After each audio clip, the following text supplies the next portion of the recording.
When the apocalypse arrived, I was just preparing to go home for the new year. A sudden blizzard hit my city.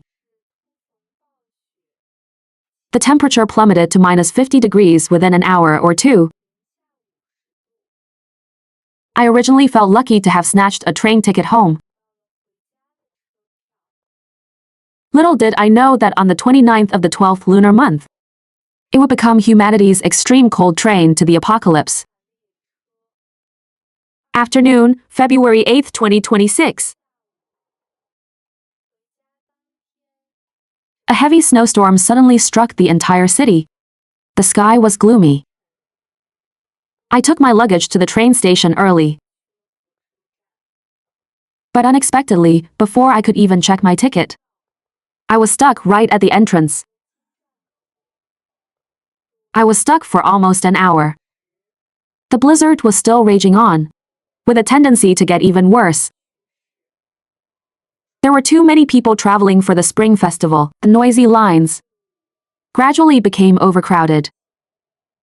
It was just too cold. Even my toes were numb from the freezing weather. Complaints could be heard from the people nearby. I heard all the trains in the station are delayed today. Yeah, my wife just checked for me. All the trains back to Shenyang are cancelled. There's only this one left. But they can't just let us freeze outside like this. It's as cold as the dead of winter. Hearing this, I took my phone out of my pocket to search for train tickets. Sure enough, the trains back to my hometown had also stopped selling tickets. I put my nearly dead phone back into my pocket, not wanting to miss the last train home. I could only choose to continue waiting in line. My face was completely numb from the cold. The piercing cold wind felt like sharp knives, slashing back and forth across my face. Even with my hands hidden in the sleeves of my down jacket, the cold air still seeped in mercilessly. I simply buried the lower half of my face in my scarf, lowered my head, closed my eyes, and stood like a pillar. I don't know how long it had been. I was pushed forward a couple of steps by the crowd. Suddenly, I felt the commotion around me getting louder, gradually reaching a deafening level.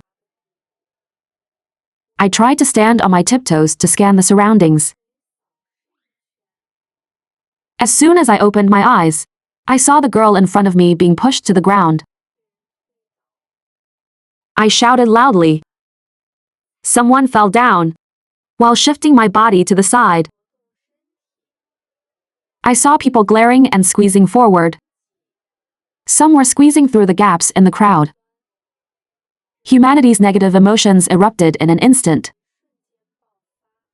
I braced myself, grabbed my suitcase, held it to my chest, and struggled out. Those who reacted slowly weren't so lucky. Some lost their balance. Some fell to the ground. The crowd behind surged forward like a tidal wave. I turned and ran toward the overpass outside the station. I had just recovered from an illness and wasn't fully well yet. As soon as I started running, my heart beat violently.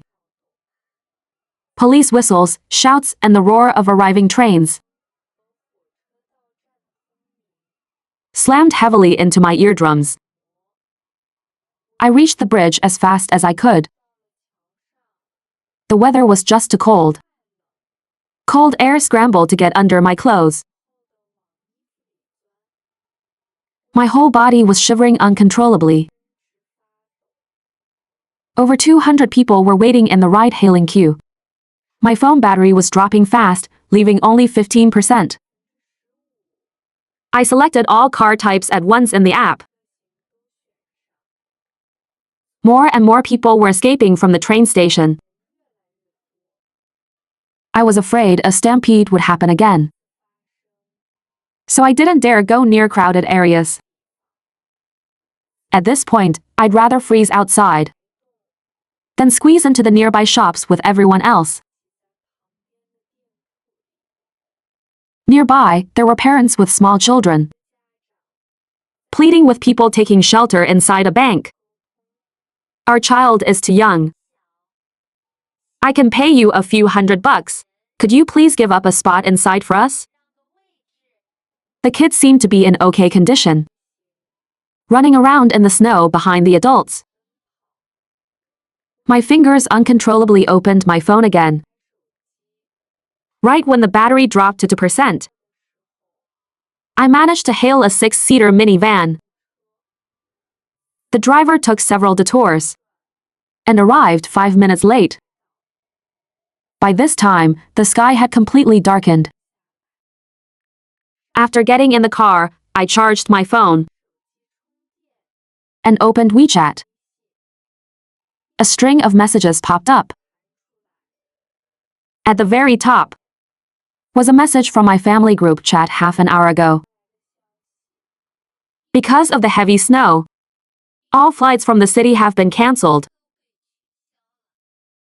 We all realized something was very wrong when I called them. My parents were at the biggest shopping mall in our hometown. The background was noisy. I told them, "Mom, Dad, I won't be able to make it back for the new year. Stay at home, make sure to keep warm, and stock up on supplies." Then I hastily ended the call. I knew the time left for us was running out. Clutching my phone, I tried to piece all the information together. In less than an hour, the temperature had dropped by 50 to 60 degrees. Flights cancelled. Unprecedented, massive snowflakes. Finally, I spoke with a dry throat. "Driver, I'll pay you double the fare. Let's go to the biggest supermarket nearby first." There weren't many people in the supermarket. Because of the Spring Festival holiday, there was only one employee watching the store. I braved the wind and snow to go inside, planning to buy some sanitary pads and daily necessities. The young female clerk eagerly recommended the ones she was using. "It has high absorbency. It absorbs very quickly, locking everything inside. It keeps you completely dry. It feels like you're not even on your period. And its slightly acidic surface layer matches a healthy, intimate environment, adding a protective shield to your secret garden. It's really good for menstrual health." Just listening to her introduction, I was totally sold. I directly ordered and bought 200 boxes from the store. Then I bought several sleeping bags from the supermarket, along with high-quality winter clothes.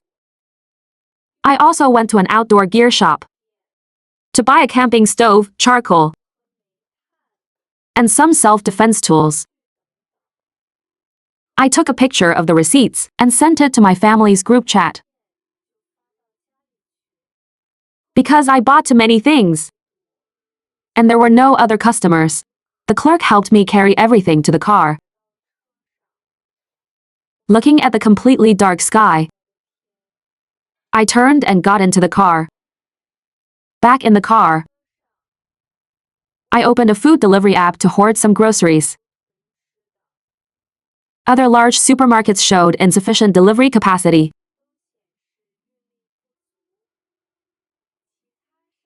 The stores also warned that order queues were full. Since this was the situation, I decided not to waste more energy looking for food right now. Because of the previous pandemic, the food I had hoarded at home was enough to last me 4 or 5 months. Although it wasn't a lot, it was enough to survive for a while. I left a message for my family and directed the driver to a nearby pharmacy. Fever reducers, anti-inflammatories, cold medicine, etc. I planned to buy a bit of everything. Today was the day before Lunar New Year's Eve, so everyone got off work early. By the time I arrived, the pharmacy was about to close. I quickly bought 10 boxes of heat packs, first aid kits, and basic medications. After buying all this, the snow outside was blowing so hard that the road was invisible. Even if I wanted to add another stop, the driver absolutely refused to change the route. Seeing me buy so much stuff made him feel uneasy. The driver just wanted to finish this trip as soon as possible, so he could go home and prepare for the new year. After getting out of the car, the driver kindly helped me carry the items to the entrance of my building. Then, braving the wind and snow, he left in a hurry. Before I could even watch him leave, I felt snowflakes frantically trying to get into my eyes. I looked down at my phone. The last message was still the one I sent to the family group half an hour ago. Since no one replied, I couldn't help but let my imagination run wild. But 2 seconds later, I sniffled my freezing nose and started moving the supplies piled at the building entrance. Reality told me that my own situation was probably much worse. I better save my own skin first and worry about everything else later. Once I got inside, the warmth of my home refreshed my spirits. With the hot heating, I was soon sweating from the warmth. I changed into some lighter clothes and cooked myself a packet of instant noodles. Just as I started eating, a video call from my family came through. On the screen, they proudly showed me the supplies they hoarded today. Apart from the list I gave them, they had also bought extra coal, solar generators, and things like that. Turns out I was the clown. Our family of 3 was separated into places. These supplies were our way of encouraging each other. Before ending the video call, my parents told me that the temperature over there had already dropped to -43. Hebei province was the same, also hit by sudden heavy snow, with plummeting temperatures. The historical lowest temperature in my city was only around -24 or 25 degrees. Right now, the heating was still working great, but that didn't mean the city's heating system could withstand the pressure of -70 or 80 degrees later on. While things were still okay, I started organizing my supplies. First, I used the sealing tape given by the outdoor shop to seal all the window gaps in the house.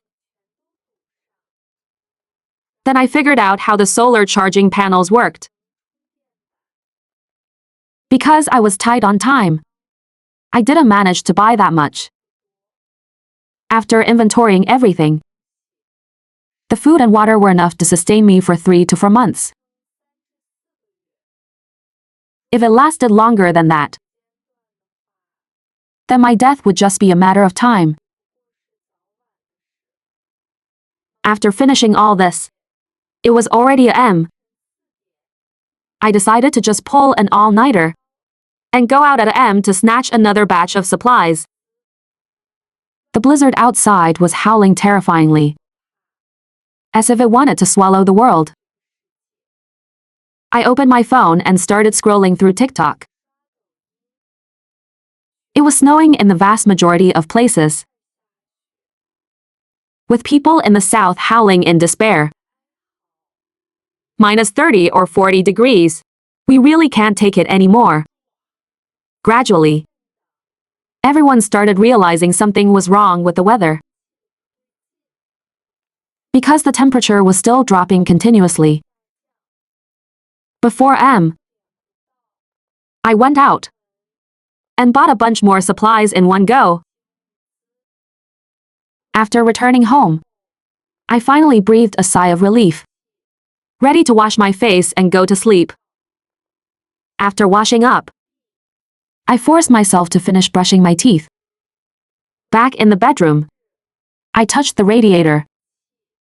It felt like it wasn't as hot as it was last night. I crawled into bed and quickly fell asleep.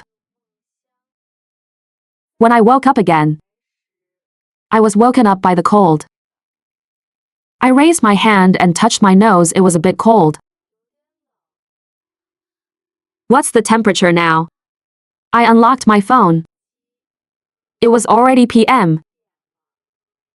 In Hoarding district where I lived, the temperature was currently -39 degrees.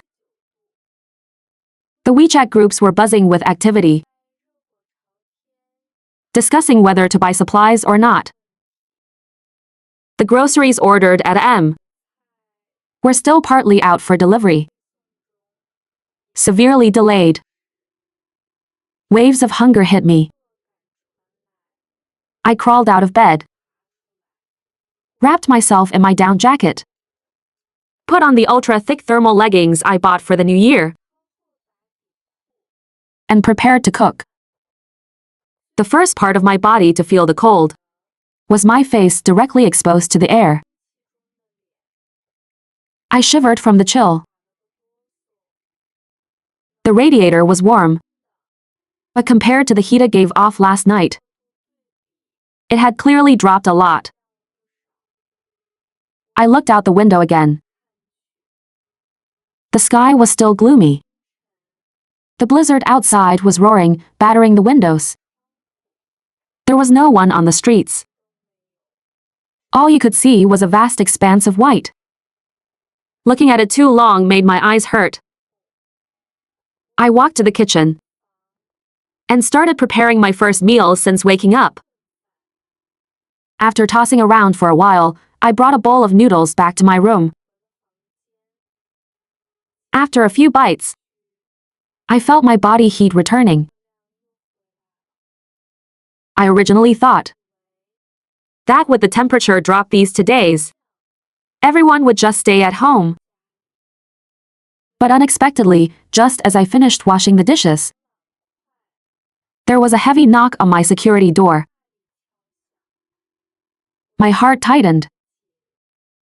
I had never invited any friends to visit my current apartment.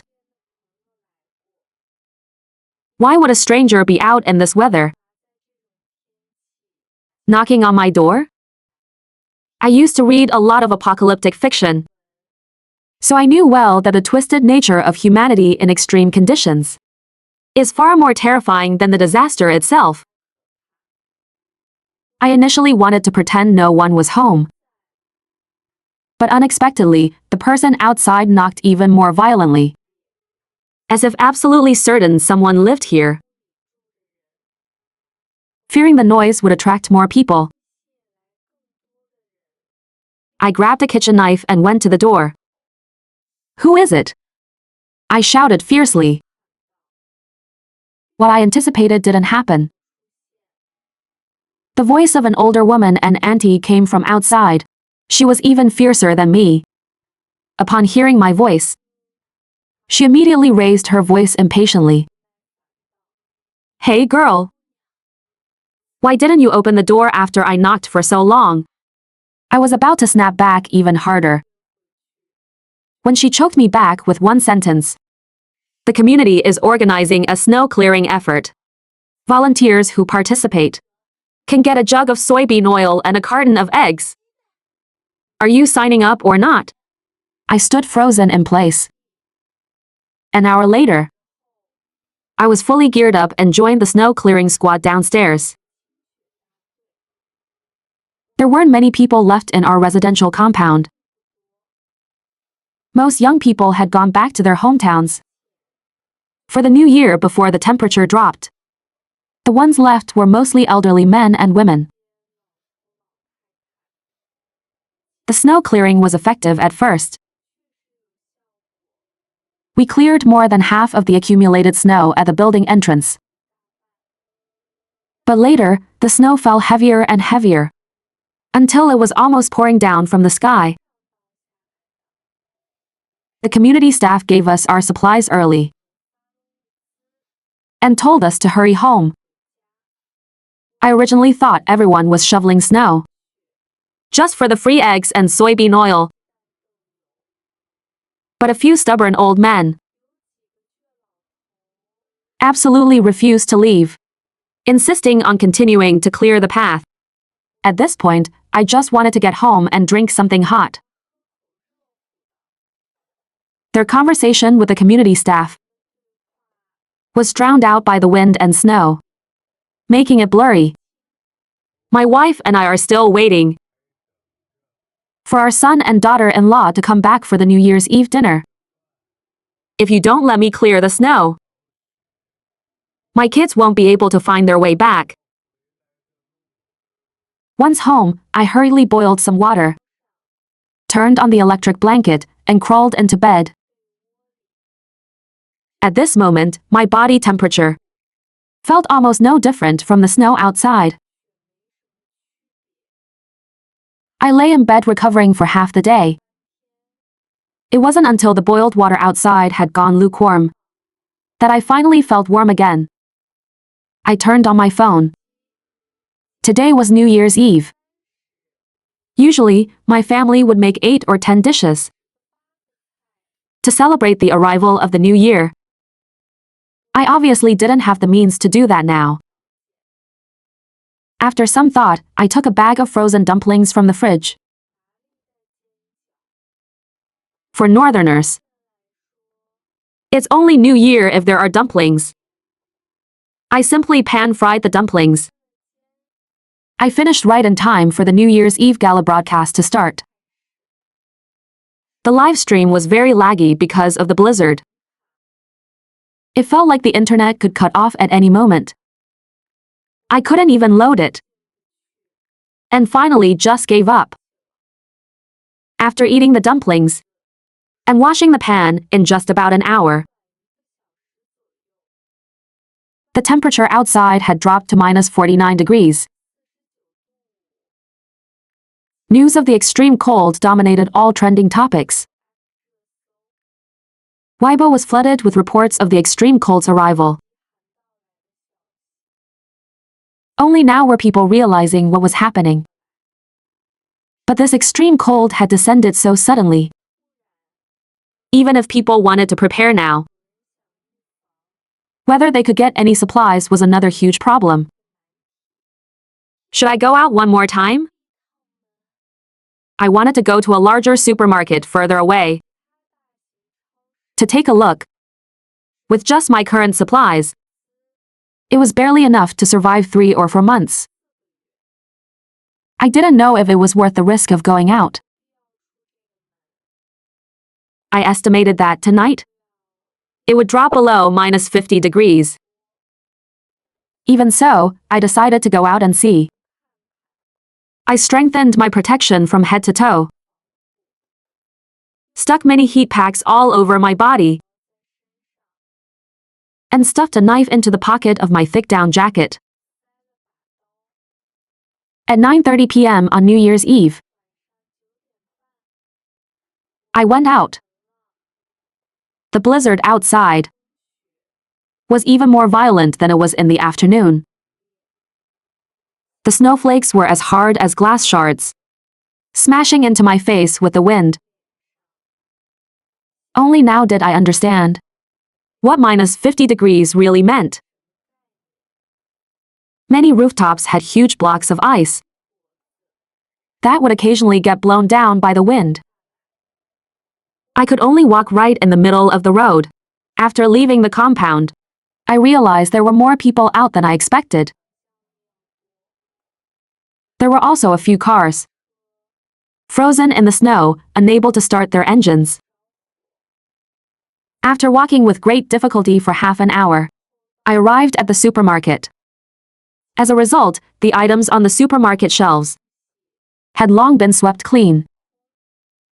I scavenged the remaining scraps of food that others had overlooked.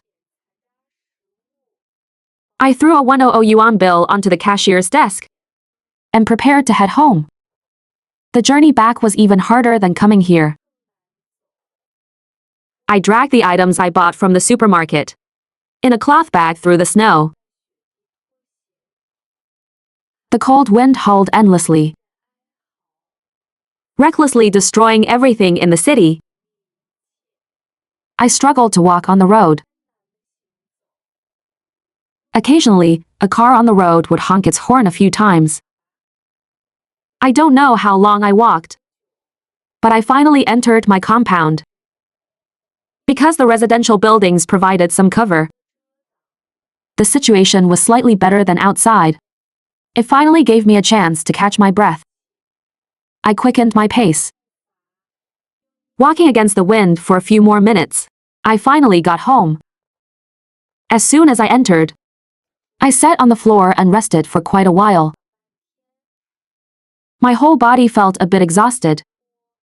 I just sat there on the floor, thinking about what to eat for dinner. I had eaten noodles for 2 meals in a row. To reward myself, I decided to cook a steak tonight. I got up and took the steak out of the freezer first,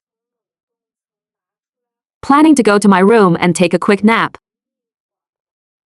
Who would have thought that this quick nap would last for a full 10 hours?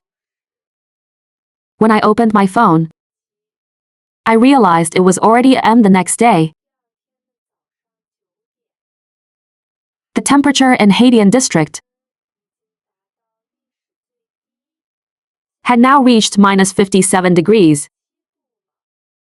I put on my clothes and casually touched the radiator. It was ice cold. The heating had broken down. My phone signal was also cutting in and out.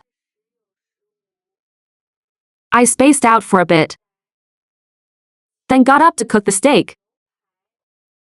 This sudden feeling of being disconnected from the world was not a good feeling. Fortunately, there was still electricity. I just didn't know how much longer it would last. After eating the steak, I shrank back under the covers, turned on the electric blanket. Just as I was feeling drowsy, there came a knock on the door.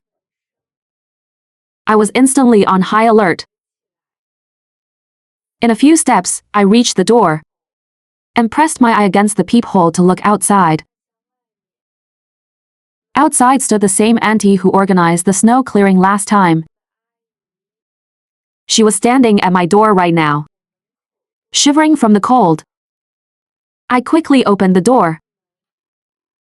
She wasn't like last time, complaining about me opening the door late. She simply picked up a bag of rice by her feet and handed it to me. Only then did I notice that there were quite a few supplies behind her. My heart felt warm. Before I could thank her, she spoke up and explained her purpose for coming. The community asked each building to appoint a building manager, with party members taking priority. We don't have any party members in our building. Only the tenant living below you in 302 when her child was still in school. She was awarded Outstanding Parent every year. Being an outstanding parent shows that she is a responsible person. We should really support her work from now on. The building manager's tasks are relatively simple, just checking the neighbors' temperatures every day and keeping track of our supplies. If there are any problems, bring them up promptly, so we can all find a solution together. The community worker left after giving her instructions to continue relaying this message to the people upstairs. Closing the door, I felt a vague sense of unease. In the face of disaster, can we really withstand the test of human nature? That very same day, the tenant of 302 went door to door in the freezing wind. asking for our temperatures. From the time she reached the 8th floor, I perked up my ears, listening to the commotion outside. No one opened the door at the first 2 apartments she knocked on. It wasn't until she knocked on the 3rd door that someone finally answered. I tried hard to recall when we were clearing snow. How many people lived on the 8th floor? It was so cold at the time, and I just wanted to get home quickly. I vaguely remembered a young couple living somewhere, but I really didn't remember exactly which floor they were on. By the time I snapped out of it, a loud bang, bang, bang came from my door. I jumped in fright and quickly tiptoed back to my bedroom. Then, pretending I had just heard it, I shouted loudly, "Coming." Upon opening the door, the person who came into view was a woman much younger than I had imagined. Her face was red from the cold. Seeing me open the door, she opened the notebook she was carrying. Name? I casually made one up. "My name is San Mao." She carefully wrote it down. After registering my name, she asked the other questions again. Then she put the notebook away and spoke again. "It's really cold outside. It must be around -60 degrees. If you don't have to, try not to go out, girl. If you need anything, come find me downstairs in 302. For my work moving forward, I'll need the support of all the residents in our building." After saying that, she waved for me to close the door, turned around and left. After closing the door, I first pretended to walk back to the bedroom. Then I quietly tiptoed back to the door. The hallway was dead silent. I felt a bit confused and couldn't help but lean in to look through the peephole. An enlarged face instantly appeared right in front of my eye. Looking closely, it was the new building manager. She hadn't left. My whole body trembled, frozen stiff. After standing there for about a minute, she finally turned to knock on the neighbor's door. I let out a sigh of relief. You can never be too careful. I decided to set up some security measures at my door. To be honest, I really had no idea who lived next door to me. Every day I left for the company at M and returned at PM. We almost never crossed paths. After the building manager left my door, I continued listening quietly behind it. She knocked on the door of 903 for quite a while. The person who opened it was an old lady. She had gray hair, but looked very energetic. I had some impression of this household previously when I was rushing for the early shift. I had bumped into this old lady. Morning commuters are always full of resentment, so we never really talked. So I didn't know how many people lived in their place either. The old lady started reporting her family situation to the building manager. Only then did I learn that only the 2 of them lived there. Their son had gone to his wife's hometown for the spring festival. The manager from 302 pretended to ask a few more questions, then turned and went upstairs. I tiptoed quietly back to my bedroom to get warm. Once the sound of her going downstairs echoed, I put on my gloves and started taking out the knives and hammers I bought, along with a shovel and other tools, just in case. After thinking for a long time, I pushed my bedroom wardrobe against the living room door. For the next few days, a woman from 302 knocked on my door right on time. Maybe I made my defensiveness too obvious, because I never fully opened my door. So I felt that the way she looked at me was getting a bit strange. I learned from her mouth that there really weren't many residents left in the building. Adding everyone up, it was less than 10 people. Even she was living all by herself. Her child and family were spending the new year in another city. After she left, I thought about it for a bit. Besides the building manager living in 302, there was one household on the 8th floor. The old couple in 903 and me in 902. There could only be a maximum of 4 other people in the building. 302 always went back downstairs after checking on me. There was definitely no one living above me. The first floor and second floor were buried by the heavy snow, so no one was there either. And there was that couple whose exact floor I didn't know.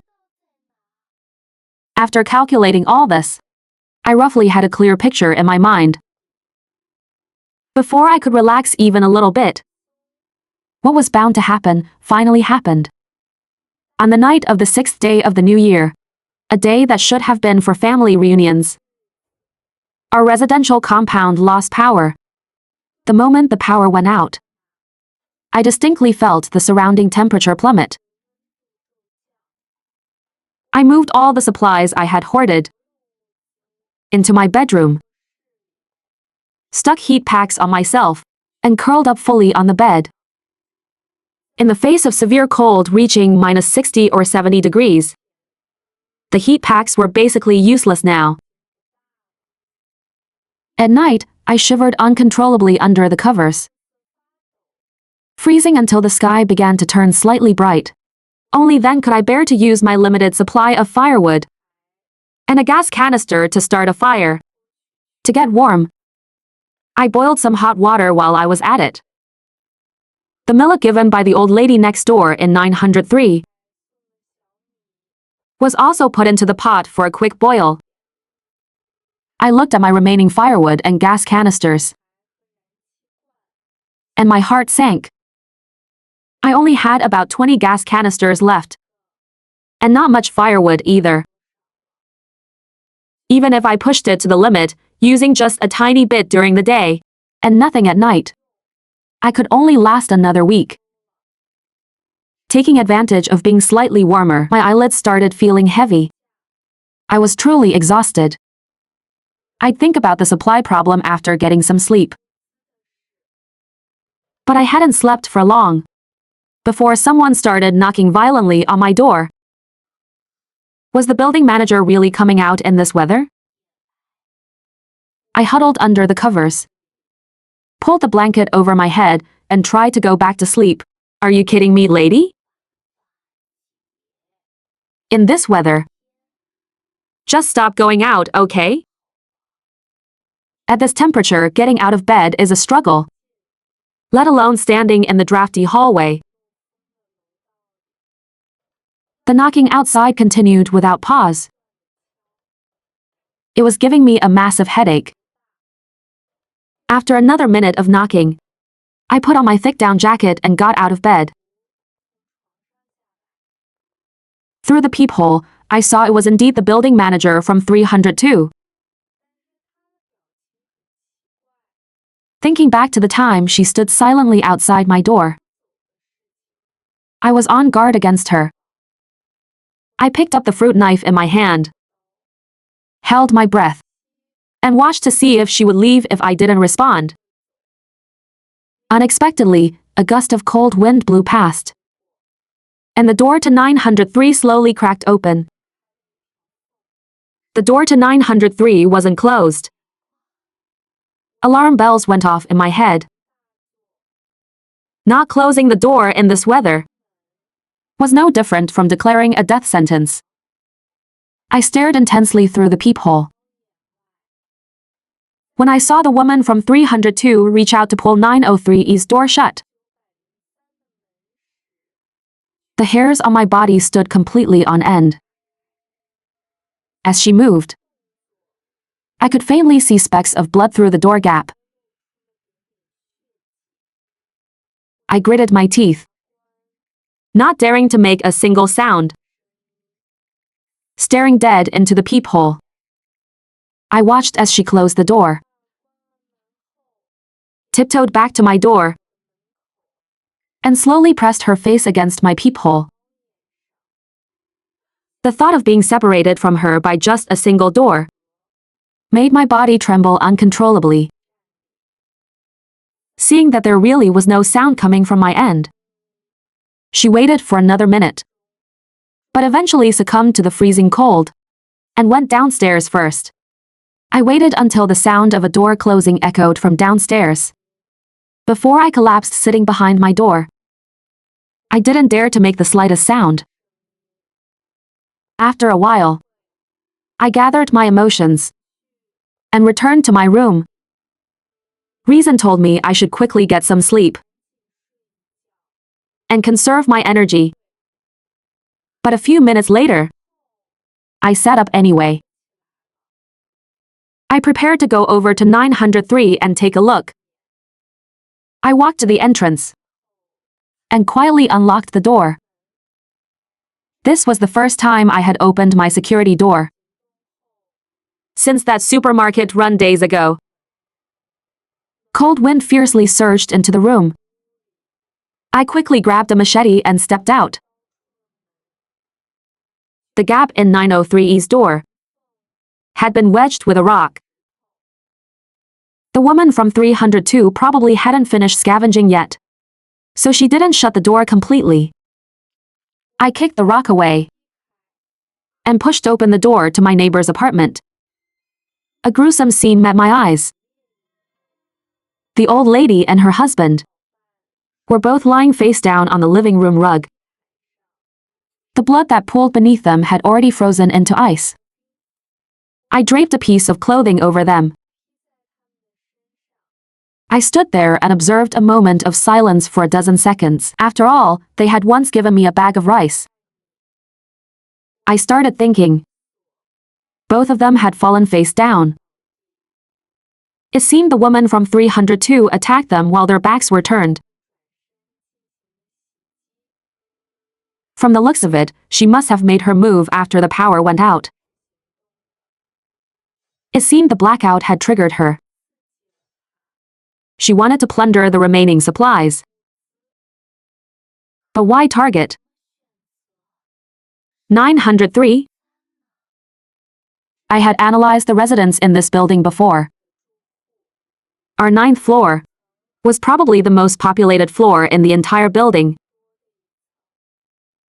The risk of her making a move on the 9th floor was much higher than on other floors. Once the three of us stood up and fought back, she could very well be killed by us instead. Unless she had lied to me. There were no other tenants in the building at all. Or perhaps the other tenants had already been killed by her, and only the three of us residents were left. Thinking of this, my body's hair stood on end once again. Suddenly, I snapped my head around. The woman from 302 had returned without me noticing. She was standing right behind me at this moment. Who knows how long she had been watching me? I used half a second to sort through all the previous information. She was low on supplies. Her physical strength right now must be worse than mine. If I put on a ferocious enough display of aggression now, I should be able to scare her off. Half a second later, I roared in anger, raised the fruit knife in my hand, and violently slashed toward her. My expression must have been terrifying. She was genuinely frightened by me. Her face changed drastically, and she turned and ran downstairs. While keeping up my roaring, I charged out of 903 and opened my door with trembling hands. Within a few seconds, she must have realized what was happening. She turned around and rushed toward me aggressively. I shoved my door open and slipped inside. At the very moment I was closing the door, I saw her face twisted in a ferocious expression, charging at me with a knife in her hand. I was indeed frightened by her desperate, murderous look. Half of my momentum leaked away. At this point, I didn't dare to get into a knife fight with her. I took the fruit knife, threw it into the hallway, and slammed the door shut. A scream of pain came from outside. Perhaps the souls of 903 were protecting me. I actually managed to stab her. Just as I was hesitating whether to press my advantage and chase her, she had already fled.